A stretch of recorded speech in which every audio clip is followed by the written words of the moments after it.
Pemirsa, keterisian liang lahat kubur jenazah COVID-19 di TPU Rorotan mencapai 43% sejak difungsikan pada akhir Maret lalu. Namun jika dibandingkan dengan periode awal, terjadi penurunan jumlah jenazah yang dimakamkan pada pekan ini. Berikut laporan selengkapnya dari reporter kami Lineke Utsiki dan dari lokasi TPU Rorotan Cilincing, Jakarta Utara.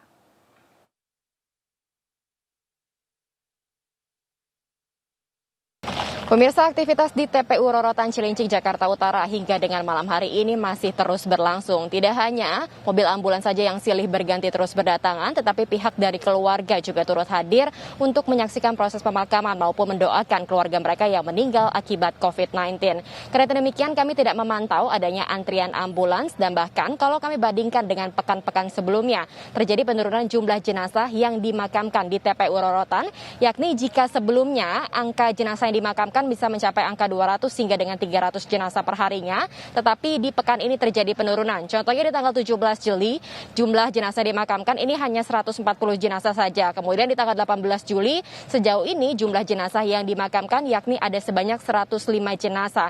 Tetapi angka-angka ini kemudian tidak bisa dijadikan sebagai parameter melandainya kasus COVID-19. Karena ketika kita berbicara mengenai keterisian liang lahat yang ada di TPU Rorotan dengan kapasitas 7.200, sejauh ini total sebanyak 3.100 petak ini sudah terisi. Artinya sudah ada mencapai 43%. Ditambah lagi kalau kita berbicara mengenai kasus terkonfirmasi positif COVID-19 di Indonesia secara nasionalnya, ini masih sangat tinggi yakni sekitar 51.900 dan bahkan yang meninggal dunia ini melebihi angka 1.000. Tentunya inilah kemudian yang menjadi landasan mengapa Pemprov DKI Jakarta memutuskan untuk memperluas liang lahat yang ada di TPU Rorotan dari 3 hektar hingga menjadi 10 hektar.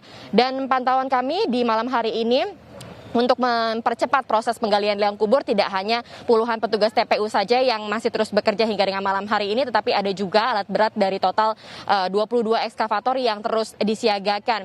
Dan diharapkan dengan adanya kasus seperti ini, melihat pada kondisi kenyataan yang di lapangan, diharapkan agar masyarakat ini bisa mematuhi dan juga bisa lebih lagi disiplin menerapkan protokol kesehatan untuk melindungi diri sendiri maupun orang lain.